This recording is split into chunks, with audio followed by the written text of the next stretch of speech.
نحمدہ ونصلی علی رسولہ الکریم اما بعد فاعوذ باللہ من الشیطان الرجیم بسم اللہ الرحمن الرحیم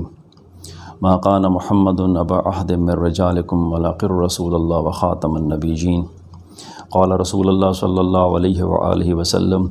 انا خاتم النبیین لا نبی بعدی رب اشرح لی صدری ویسر لی امری واحلل عقدۃ من لسانی یفقہوا قولی صدق اللہ العظیم۔ Listeners and viewers, friends and fellows, السلام علیکم ورحمۃ اللہ۔ 19ویں صدی کے آخر اور 20ویں صدی کی ابتدا میں برصغیر پاک و ہند کے اندر ایک فتنہ نمودار ہوا جس کو فتنہ قادیانیت کہا جاتا ہے، جس کو فتنہ انکار ختم نبوت کہا جاتا ہے۔ مرزا غلام احمد قادیانی نے نبوت کا دعویٰ کیا، جھوٹی نبوت کا دعویٰ کیا اور بہت ساری اصطلاحات اپنے لیے نافذ کیں، کتابیں لکھیں اپنی نبوت، اپنی جھوٹی نبوت کے حق میں۔ لیکن علماء اسلام، علماء برصغیر، علماء پاک و ہند نے اس کا جواب دیا، اس کے جھوٹ کو بے نقاب کیا اور برصغیر کے مسلمانوں کے ایمان اور عقیدے کی حفاظت کے لیے اہتمام کیا، دلائل کے ذریعے سے، براہین کے ذریعے سے، قرآن، حدیث، اجماع امت سے دلائل پیش کیے اور یہ بات طے کر دی کہ نبوت کا دعویٰ کرنے والا مرزا غلام احمد قادیانی جھوٹا ہے اور کافر ہے، اور اس کے عقیدے پہ یقین رکھنے والا، اس کے دعوے پہ یقین رکھنے والا بھی کافر ہے۔ اور یہ بات ہمیشہ کے لیے طے کر دی گئی، ثابت کر دی گئی کہ مرزا غلام احمد قادیانی جھوٹا ہے، کافر ہے، اس کو ماننے والا بھی جھوٹا ہے اور کافر ہے۔ جب پاکستان معرض وجود میں آیا تو مختلف تحریکات ختم نبوت چلائی گئیں مختلف ادوار کے اندر، اور فائنلی 1974 کے اندر، سپٹمبر 1974 کے اندر پاکستان کے پارلیمنٹ نے، نیشنل اسمبلی نے قادیانیوں کو کافر قرار دیا، ایک نان مسلم مائنورٹی قرار دیا اور اس کو آئین کا حصہ بنا دیا۔ قرآن کی نص قطعی سے انکار کرنے والا، نبوت کا انکار کرنے والا، ختم نبوت کا انکار کرنے والا کافر ہے، اور الحمدللہ ہمارے آئین کے مطابق بھی جو ختم نبوت پر یقین نہیں رکھتا وہ بھی کافر ہے۔ اور یہ تحریک 1974 میں کامیاب ہوئی جب نیشنل اسمبلی نے قانون پاس کیا۔ لیکن اس سے پہلے اگر ہم اس کی تاریخ میں تھوڑا سا جائیں تو پاکستان بننے سے قبل جب برصغیر پر برٹش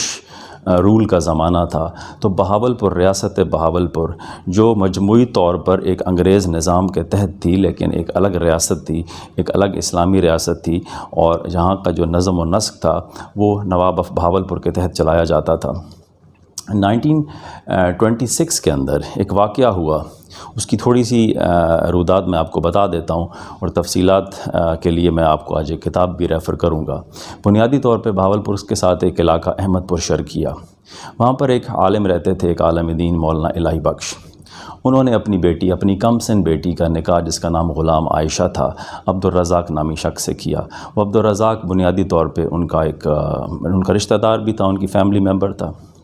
کیونکہ بچی کا عمر تھی، نکاح کر دیا گیا، اور جب رخصتی کا وقت آیا تو عبدالرزاق نے جب یہ مطالبہ کیا کہ اس بچی کو میرے ساتھ رخصت کر دیا جائے، اب یہ بڑی ہو چکی ہے، بالغ ہو چکی ہے، تو مولانا الہی بخش نے، جو غلام فاطمہ نامی بچی کے والد تھے، انکار کر دیا۔ جب استفسار ہوا تو پتہ چلا کہ عبدالرزاق جو مسلمان تھا، بعد ازاں مرزا غلام احمد قادیانی کے فتنے سے متاثر ہو کے قادیانی بن چکا ہے، دائرہ اسلام سے خارج ہو چکا ہے، اور اس بات کا پتہ اس بچی کے والد کو چل چکا تھا، جس کی وجہ سے انہوں نے انکار کیا اور بچی کو رخصت کرنے سے انکار کر دیا، اور یہ ایک اختلاف کی صورت پیدا ہو گئی، ایک جھگڑے کی صورت پیدا ہو گئی، اور مولانا الہی بخش نے اپنی بچی کے نکاح کی تنسیخ کے لیے عدالت میں ایک مقدمہ دائر کر دیا، جو احمد پور شرقیہ کی عدالت میں کیا گیا، اور عدالت نے اس کیس کو ٹیک اپ کیا۔ وہاں پر دلائل کا آغاز ہوا، دونوں طرف سے وکلاء اپنے دلائل دیتے تھے، اور یہ مقدمہ تقریباً 10 برس چلا، 1926 سے لے کے 1935 تک، آلموسٹ 10 ایئرز کا ایک ٹائم پیریڈ ہے جس میں دلائل دیے گئے، اور اس بچی کی طرف سے جو علماء دلائل دیتے تھے ججز کو کہ قادیانی کافر ہیں، جو ختم نبوت کا انکار کرتا ہے وہ کافر ہے، اور اس شخص کا ایک مسلمان بچی سے نکاح نہیں ہو سکتا۔ تو ان دلائل دینے والے افراد میں بڑے بڑے علماء تھے جو بہاولپور سے بھی تعلق رکھتے تھے، بہاولپور کے باہر کے علاقوں سے بھی ان کو بلایا گیا، جو اس موضوع پر اس شعبے پر مہارت رکھتے تھے، جن کے اندر مشہور نام مولانا صادق بھاولپوری کا ہے،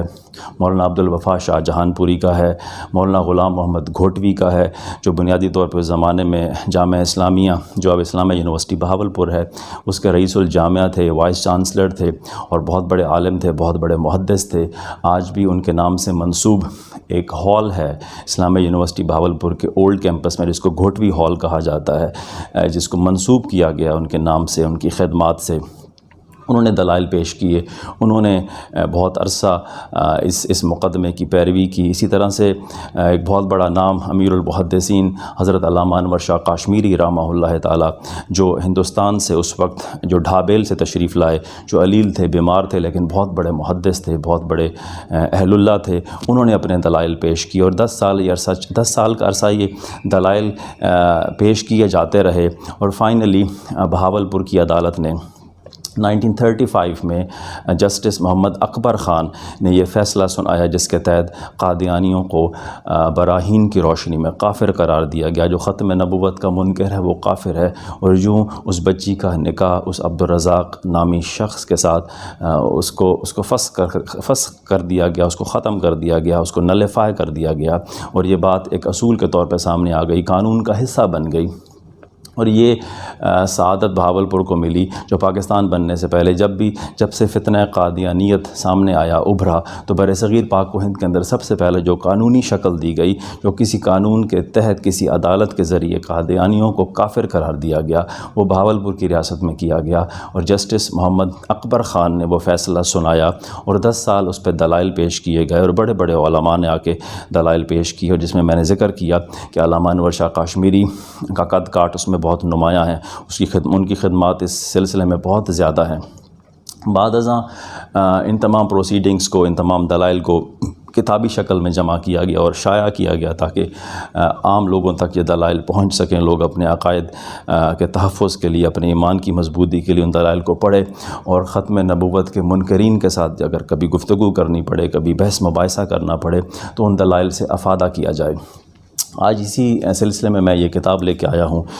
جس کا نام مقدمہ بہاولپور ہے، جو 3 جلدوں میں چھپی ہوئی ہے، اور ریسنٹلی اس کو پبلش کیا گیا ہے۔ بہت عرصہ پہلے اس کو چھاپا گیا تھا، لیکن مارکیٹ میں یہ شارٹ ہو گئی تھی، اور اب دوبارہ اس کو پبلش کیا گیا ہے۔ یہ 3 والیومز کے اندر ہے، اس میں اس 10 سال کی پوری روداد ہے، پوری کارگزاری ہے کہ کس طرح سے یہ مقدمہ دائر ہوا، کس طرح سے دلائل کا آغاز ہوا، کیا کیا دلائل دیے گئے، اس میں کیا اتار چڑھاؤ آئے، اور فائنلی کیا فیصلہ پیش کیا گیا۔ تو یہ ایک بہت قیمتی خزانہ ہے۔ It's a treasure for all those who love to learn about this subject۔ تو آپ اس کو پڑھیے، اس کو لینے کی کوشش کریں۔ جیسے آج کل ویکیشنز ہیں، یونیورسٹیز کے لوگ ہیں، کالجز کے لوگ ہیں، وہ اس کو پڑھ سکتے ہیں، اس کو حاصل کر سکتے ہیں۔ یہ بہت تفصیل کے ساتھ بہت آسان پیرائے میں لکھی گئی ہے، تاکہ دلائل کا اندازہ ہو سکے، دلائل کی سمجھ آ سکے، اور ہم صرف ایک بنیادی عقیدے پہ قائم رہتے ہوئے ساتھ ساتھ دلائل بھی سیکھیں کہ اگر ہمیں کبھی کہیں گفتگو کرنی پڑ جاتی ہے کسی قادیانی کے ساتھ، ہمیں بحث مباحثہ کرنا پڑتا ہے، تو ہمارے پاس وہ تمام دلائل ہونے چاہیے، ان دلائل کا پتہ ہونا چاہیے جو قرآن کے اندر، جو احادیث کے اندر، جو اجماع امت اور اجماع علماء کے حوالے سے ہمارے سامنے موجود ہیں۔ اور یہ بات اپنی تئیں بھی ایک اہمیت رکھتی ہے کہ یہ سعادت سب سے پہلے بہاولپور کو ملی، ریاست بہاولپور کو ملی، اور یہاں سے ایک قانون کی شکل میں اس فیصلے کو سنایا گیا کہ جو بھی انکار نبوت کرے گا، انکار ختم نبوت کرے گا، وہ کافر ہے۔ مرزا غلام احمد قادیانی اور اس کے ماننے والوں کو کافر قرار دیا گیا۔ تو میری ایک دفعہ پھر آپ تمام لوگوں سے ایک گزارش بھی ہے، ایک آپ کو دعوت بھی ہے کہ آپ اس کتاب کو حاصل کرنے کی کوشش کریں، اس کا مطالعہ کریں، انشاءاللہ العزیز آپ کو بہت نفع ہوگا۔ بہت شکریہ، جزاک اللہ، السلام علیکم ورحمۃ اللہ۔